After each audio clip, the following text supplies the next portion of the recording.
दोस्तों जेवर एयरपोर्ट और आईजीआई एयरपोर्ट दोनों एयरपोर्ट को आप सभी जानते हैं।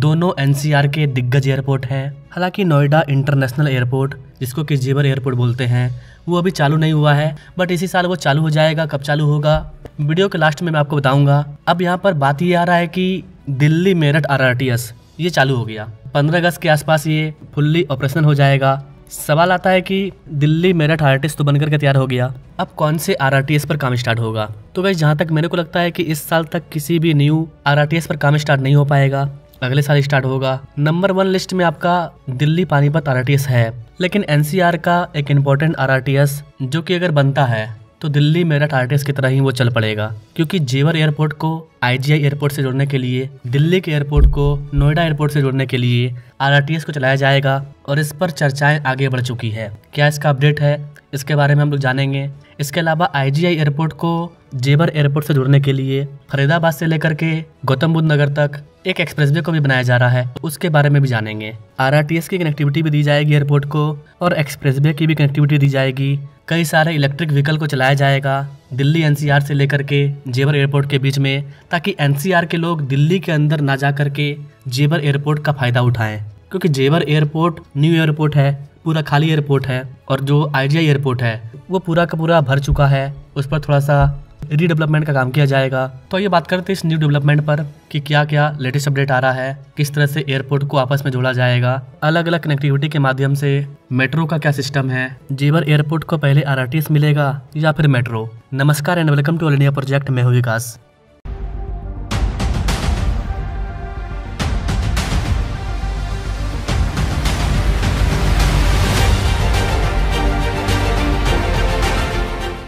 Now directly come to the point guys. एक संसदीय समिति की ओर से इंदिरा गांधी अंतर्राष्ट्रीय हवाई अड्डा, जिसको कि शॉर्ट में आईजीआई एयरपोर्ट बोलते हैं, और अंडर कंस्ट्रक्शन जेवर एयरपोर्ट, इनको क्षेत्रीय त्वरित परिवहन प्रणाली यानी कि आरआरटीएस से जोड़ने की सिफारिश आगे बढ़ चुकी है।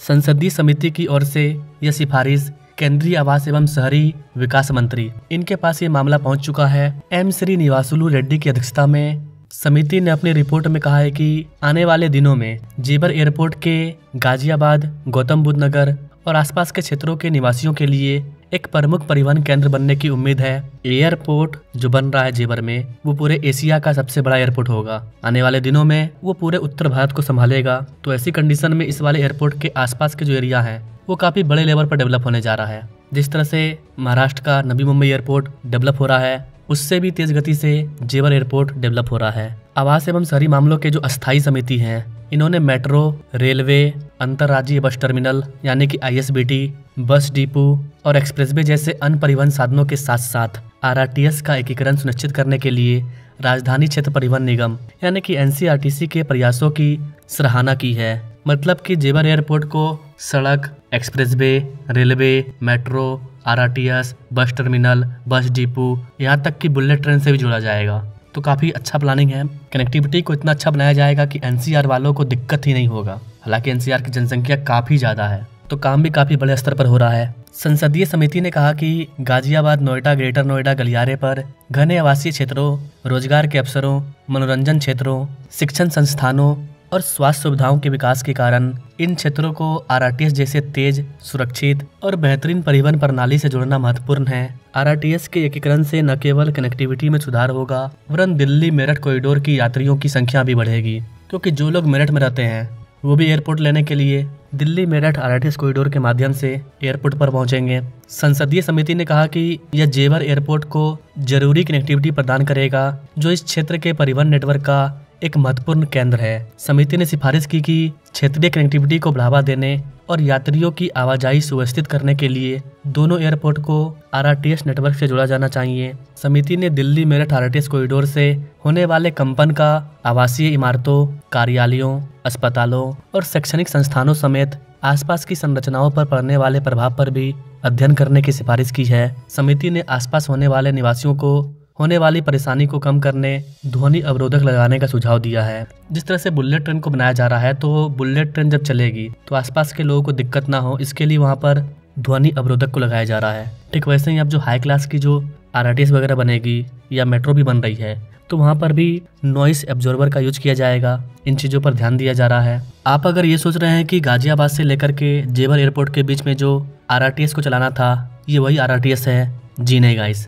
गाजियाबाद से लेकर के नोएडा एयरपोर्ट के बीच में RRTS को तो चलाया ही जाएगा, लेकिन जेवर एयरपोर्ट को दिल्ली एयरपोर्ट से जोड़ने के लिए RRTS को चलाया जाएगा। ये उसका न्यू प्लान है। बाकी जो गाजियाबाद जेवर RRTS कॉरिडोर है इसकी योजना भी NCRTC के द्वारा बनाई जा रही है, जो कि तेज, लगातार और सुरक्षित यात्रा को सक्षम बनाने के लिए डिजाइन किया गया है। ये वाला गलियारा भी प्रमुख शहरी और अर्ध शहरी केंद्रों को आपस में जोड़ेगा, जिससे हजारों दैनिक यात्रियों के लिए एक महत्वपूर्ण परिवहन जीवन रेखा अवेलेबल होगी। गाजियाबाद जेवर RRTS कॉरिडोर की योजना और क्रियान्वयन का नेतृत्व NCRTC उत्तर प्रदेश और अन्य केंद्रीय एजेंसियों के सहयोग से किया जा रहा है। प्रारंभिक योजना और व्यवहार्यता अध्ययन पूरा हो चुका है। तो गाइस ओवरऑल देखा जाए तो एक RRTS गाजियाबाद से जेवर एयरपोर्ट के बीच में प्रस्तावित है और इसी RRTS को दिल्ली एयरपोर्ट से भी जोड़ा जाएगा, जिसके बाद आपको गाजियाबाद और दिल्ली एयरपोर्ट दोनों जगह से आप जेवर एयरपोर्ट पर जा पाएंगे।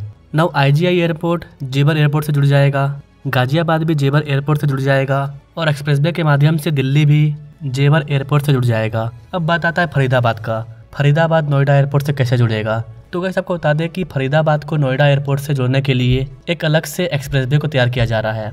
RRTS मेट्रो के अलावा एक्सप्रेसवे का होना भी जरूरी है, क्योंकि हर कोई मेट्रो के माध्यम से नहीं जाएगा, RRTS के माध्यम से नहीं जाएगा। कई सारे लोग अपने पर्सनल कार के माध्यम से जेवर एयरपोर्ट जाएंगे, तो इसके लिए एक ग्रीनफील्ड एक्सप्रेसवे को तैयार किया जा रहा है, जो कि फरीदाबाद और नोएडा एयरपोर्ट को आपस में जोड़ेगा। हरियाणा के बुनियादी ढांचे के परिदृश्य में एक प्रमुख विकास के रूप में ग्रीनफील्ड एक्सप्रेसवे प्रोजेक्ट, जो कि फरीदाबाद और आगामी नोएडा हवाई अड्डे के बीच संपर्क में क्रांतिकारी बदलाव लाने के लिए तैयार हो रहा है। यह प्रोजेक्ट ग्रेटर फरीदाबाद के निवासियों के लिए विशेष रूप से महत्वपूर्ण है, जिन्हें जल्द ही तेज और सुगम यात्रा अवेलेबल होगा। इस वाले एक्सप्रेसवे से फरीदाबाद से नोएडा हवाई अड्डे तक यात्रा का समय काफ़ी कम हो जाएगा, जिससे क्षेत्र में सुविधा और भी बेहतर हो जाएगी। अधिकारियों ने पुष्टि की है कि STP मिर्जापुर से मास्टर सीवर लाइन इसको बिछाने का काम पहले से ही चल रहा है। जल प्रबंधन के बुनियादी ढांचे को बेहतर बनाने के लिए खेरी ब्रिज और STP मिर्जापुर के बीच 1800 mm की व्यास वाली पाइपलाइन को बिछाया जा रहा है। यानी कि इस वाले ग्रीनफील्ड एक्सप्रेसवे में आपको कई सारी सुविधाएं मिलेगी। पाइपलाइन का काम पहले से ही मिलेगा। एक्सप्रेसवे से फरीदाबाद से नोएडा हवाई अड्डे तक यात्रा का समय काफ़ी कम हो जाएगा। इसके अलावा एक्सप्रेसवे के साथ साथ ग्रेटर फरीदाबाद क्षेत्र में सड़क, जल आपूर्ति और स्वच्छता जैसी बुनियादी सुविधाओं में सुधार के लिए समानांतर प्रयास किए जा रहे हैं। एक्सप्रेसवे के अलावा कालिंदी कुंज मार्ग पर एलिवेटेड रोड खंड पर भी नए सिरे से ध्यान दिया जा रहा है। इस ग्रीनफील्ड एक्सप्रेसवे से फरीदाबाद और आसपास के क्षेत्रों में विकास को गति मिलने की उम्मीद है। नोएडा हवाई अड्डे से जुड़कर और यात्रा के समय को कम करके यह एक्सप्रेसवे रियल एस्टेट, व्यावसायिक रसद और दैनिक यात्रियों की पहुंच को बढ़ावा देगा। प्रमुख सरकारी निकायों के सहयोग और निर्धारित समय सीमा के साथ ग्रीनफील्ड एक्सप्रेसवे हरियाणा के तीव्र शहरी परिवर्तन का प्रतीक बन गया है। इस परियोजना का समय पर पूरा होना अब स्थानीय अधिकारियों और राज्य सरकार दोनों के लिए सर्वोच्च प्राथमिकता बन गया है। तो ओवरऑल देखा जाए तो जेवर एयरपोर्ट को हर तरह से कनेक्टिविटी दिया जा रहा है। अब बात करें कि जेवर एयरपोर्ट कब ओपन होगा, सामने ये वीडियो शो हो रहा है। मैंने पहले ही बता दिया है कि जेवर एयरपोर्ट कब ओपन हो सकता है और इसका कितना काम पूरा हुआ है। आप हमारे इस वाले वीडियो को जरूर देखिए। बाकी आप जेवर एयरपोर्ट के बारे में क्या कहना चाहेंगे, आप अपने राय कमेंट बॉक्स में जो दीजिए। Now thanks for watching. मिलते हैं अपने लोग अगले वीडियो में, तब तक के लिए जय हिंद।